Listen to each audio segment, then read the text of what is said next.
Question number 54 जिसमें मुझसे पूछा गया है the polar form of I is I का पोलर फॉर्म क्या होगा।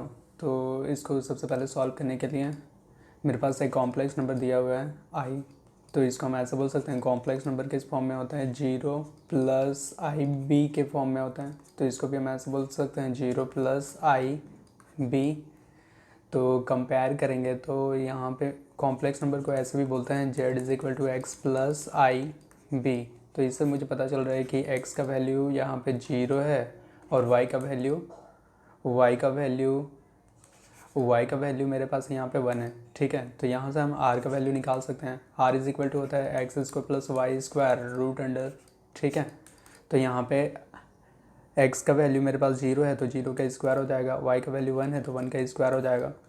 तो यानी कि 0 का स्क्वायर 0 हो जाएगा, 1 का स्क्वायर 1 हो जाएगा, 0 प्लस 1 यानी कि 1 हो जाएगा, 1 का रूट 1 हो जाएगा।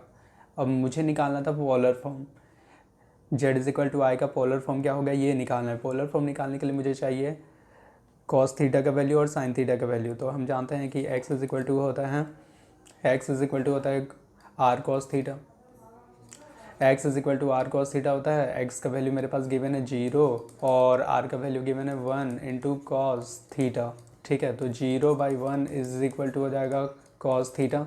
तो यहाँ से मुझे पता चल रहा है कि कॉस थीटा का जो वैल्यू है वो है 0। ठीक है, और सेम इसी तरह से हम बोल सकते हैं y इज़ इक्वल टू होता है आर साइन थीटा के इक्वल होता है।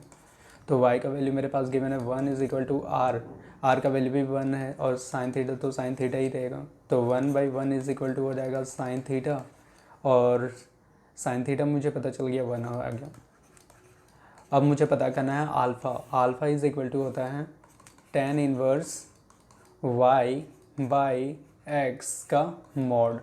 तो अल्फ़ा इज़ इक्वल टू हो जाएगा tan इनवर्स y का वैल्यू मेरे पास गिवन है 1 और x का वैल्यू है 0, 1/0 यानी कि हो जाएगा ये नॉट डिफाइन होता है और tan का ऐसा वैल्यू नॉट डिफाइन कब आता है 90 डिग्री में आता है। तो अल्फ़ा इज़ इक्वल टू बोल सकते हैं tan इनवर्स tan 90 डिग्री को बोल सकते हैं π/2।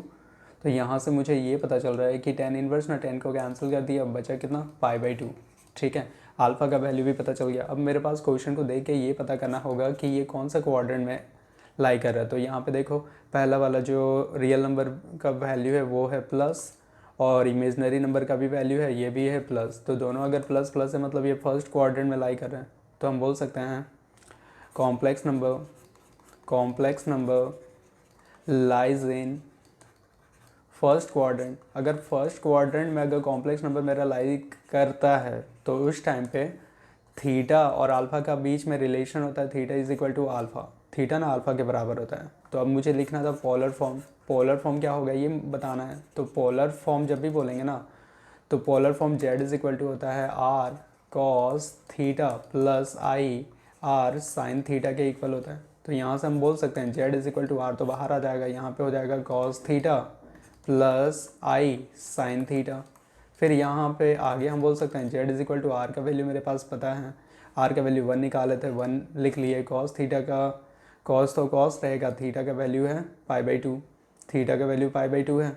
तो यहाँ यानी कि π/2 बिठा देंगे, प्लस में आई को आई बिठाएंगे साइन π/2। ठीक है, तो इससे मुझे ये पता चल रहा है 1 से सबको मल्टीप्लाई कर देंगे तो कोई भी चेंजेस नहीं हो जाएगा। कॉस π/2 प्लस आई साइन π/2 ये इसका करेक्ट आंसर होगा। कॉस π/2 प्लस आई साइन π/2 मतलब ए इसका करेक्ट आंसर है।